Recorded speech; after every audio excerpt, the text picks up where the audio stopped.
Hello guys, welcome to Temple of Akasha, the home of embodied spirituality with me, Natasha. So welcome to those that are new here, and to those that have been with me for a while, welcome back. This is a little bit of a channel update. As you probably noticed, Undefined Life has been rebirthed and rebranded as Temple of Akasha, and I wanted to take a few moments just to speak about why that is, and maybe just outline what my vision for Temple of Akasha is, because I've had a significant year. I mean, I've had a significant decade. I've recently turned 30, and so much has happened since I originally downloaded the idea and vision for Undefined Life, which was back in 2017, and then I didn't set up my page on Instagram until 2020. And I think I posted one thing on here prior to that. But, you know, I've had this vision for Undefined Life and what it meant for quite a number of years. And originally it was birthed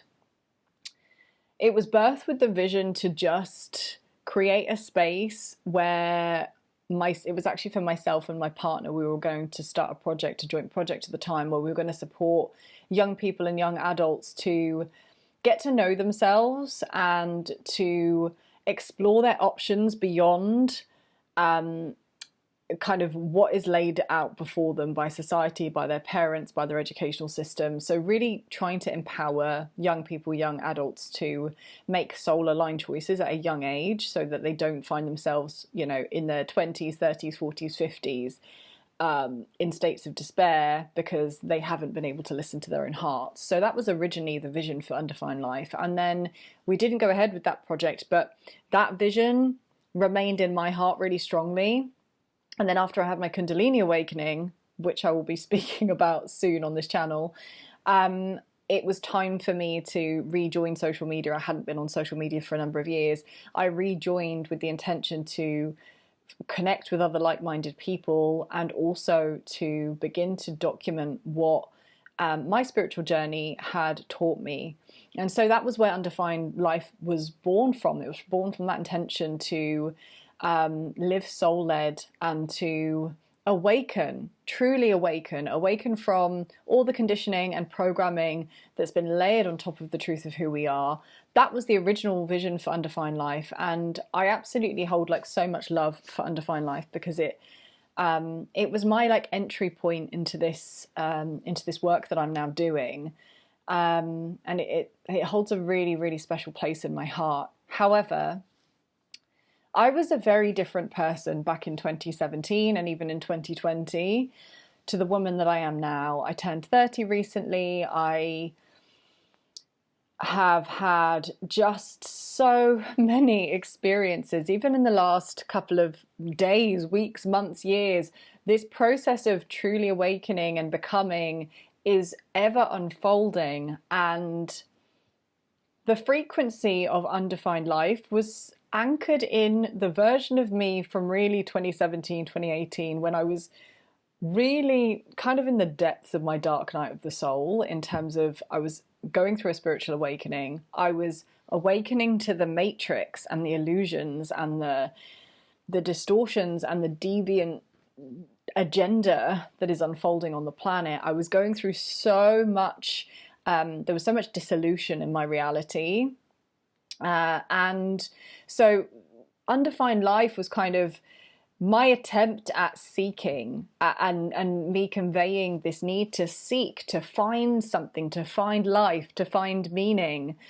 And there was really that energy behind it of a woman that was seeking, a woman that was lost, a woman that was not okay. You know, I had a suicidal episode, or a suicidal ideation episode, in 2019. That was the last time, or maybe 2018. I can't remember. But I was still in the throes of like what I thought at the time was a mental health crisis, which really actually was a spiritual awakening.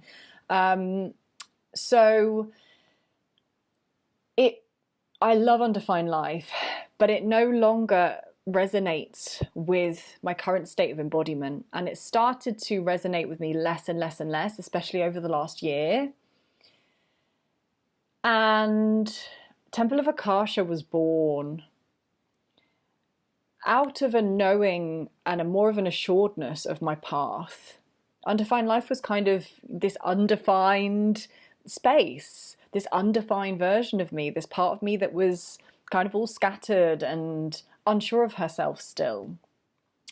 And don't get me wrong, I'm forever being, I'm forever dying and being reborn. This is the spiritual journey, there is no end point. I haven't become enlightened and this is it. I am fully aware that I'm going to continue this process of peeling back the layers of the onion, of the conditioning of the false self as I return to my truth. But I have such a different view of myself, the world, the nature of this reality to what I did when I set up Undefined Life.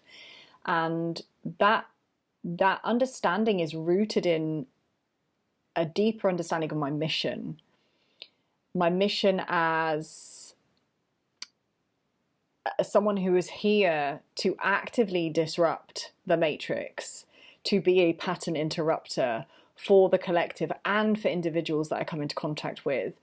My path as a priestess, realizing, especially over the last year, for 2 years I've been doing womb work, but in the last year, my connection to the Rose priestess path and the lineage of Mary Magdalene and the divine feminine awakening and reclamation process that's happening on the planet has just been burning within me. And so Temple of Akasha is a nod to that path of the feminine way. Not to say that my work is exclusively for women, because it's not, but it's a nod to my personal journey as someone that is in this life to reclaim their own divine feminine essence and to support others to do the same, both men and women. This balance is needed within all of us, regardless of sex. And so Akasha first came to me, I think, early last year when I started to really dive into womb healing and connecting with my womb space, healing my yoni, healing this portal that we have as women, which is so sacred and we are so flippant with. And as I was doing this work, I asked my womb what her name was, what the spirit of her was, and I was told it was Akasha. And Akasha means, in Sanskrit, fifth element or ether. It means space. And when I really began to connect with the frequency of that, I connected with this sense of infinite, the infinite space. The womb, that is the womb. The womb of creation is the all and the nothing. It's just this birthing chamber of possibility. And if you think about the kind of etymology of that, it relates to Akashic, the Akashic records being the kind of infinite library in the non-physical of all that ever has been and all that ever will be. It's like the library of all knowledge, of all creation, and it's accessible to all of us. It's like we're all connected to this web of information. It's like the spiritual iCloud. And so it shares a similar kind of sense to that Akasha is really this space of infinite potential creation and also kind of divine knowledge, insight, and birthing possibility. And so Akasha I knew was going to be have a very pivotal place in my work moving forwards. And I've just recently started creating, which I'm quite excited about, goddess gift sets, which will be coming soon, and I will share a little bit about that on YouTube when they're live. But when I was thinking about how I wanted to brand them, I knew I didn't want to call them a goddess gift sets under the name of Undefined Life, and Temple of Akasha just downloaded into my consciousness, and it was like a jigsaw piece fell into place. I just knew at that moment that it was time to make the shift away from this kind of ungrounded aspect, which was undefined life, and that consciousness that I held when I created it, to this much more rooted and assured version of myself, which is far more embodied and far more awake and aware to what I'm here to do than I was when I first created Undefined Life. So that, in a nutshell, is the rebirthing process of this channel. But I want to just say that the essence of what I'm doing here remains the same. I am here to be a truth seeker and truth speaker. I will not stop speaking truth.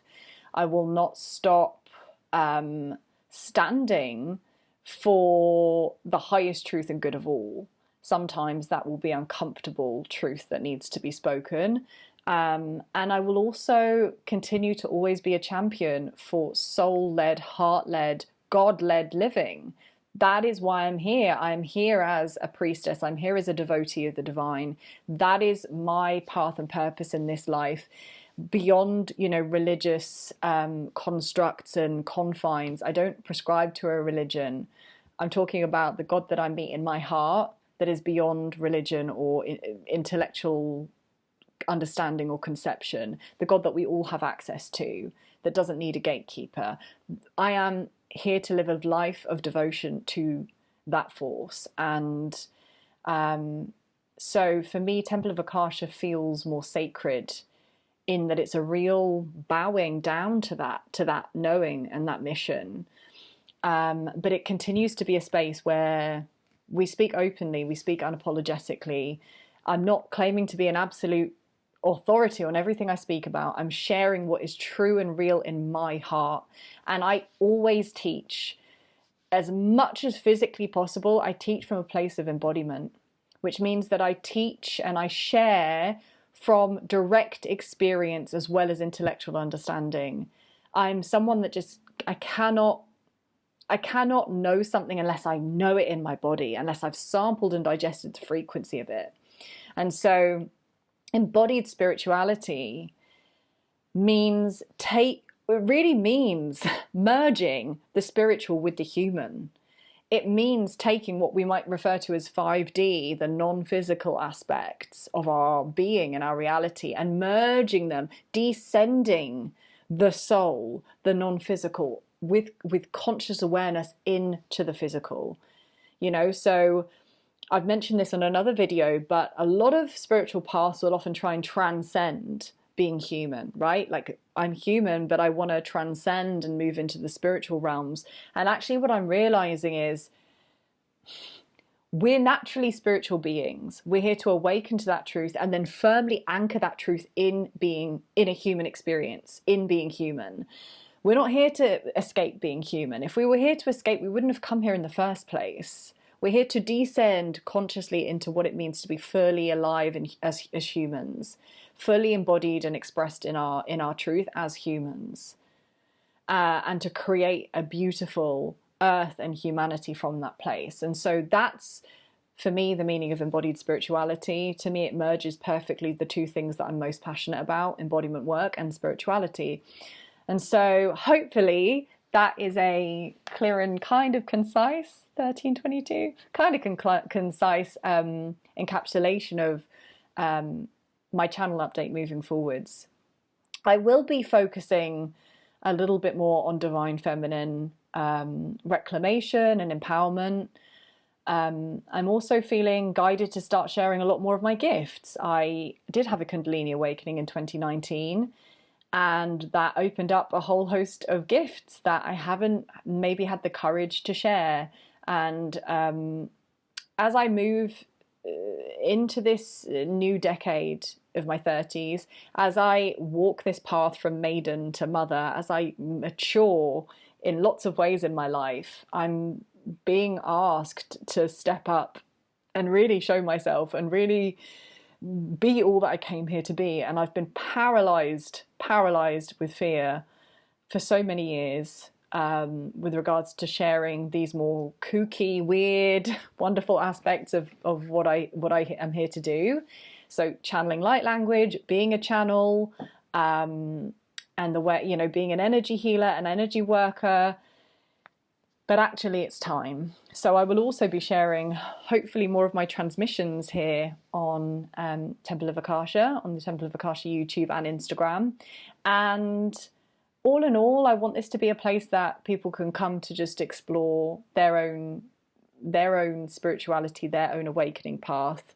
I'm a real advocate for the fact that there is really no one way to awaken, and there is no one right path. We are all on an individual journey. But I will be speaking from my embodied experience, which also includes the twin flame journey, which has been a huge, pivotal part of my awakening experience. And I am in the process of actually starting a very exciting project with regards to my twin flame journey. So I will also be speaking more about that here. And it doesn't matter if you have a twin flame connection or not, because the teachings from the twin flame connection are teachings on union, are teachings on inner union, on balancing the masculine and feminine polarities that we all hold. It's just another path of awakening. So I will be sharing what I have learned about the true nature of love and the true nature of inner union from that path. So that's that.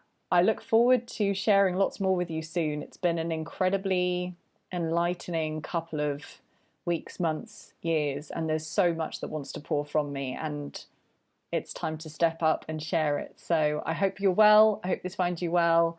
Feel free to leave any comments or questions in the comment section below, as always. If you're not subscribed, please do subscribe. There'll be lots more juicy content to come. Having said juicy, I will also be focusing more on sexuality, sexual expression, sexual liberation for men and women, anything around embodiment, really, which is about descending into the body and being fully alive in the body. It's very much kind of a tantric path. I haven't studied tantra in detail, but I know that in other lives I've had a lot of experience in tantra, and that's naturally starting to emerge in my teachings now. So I hope you'll stick around for more good stuff, and I look forward to connecting with you again really, really soon.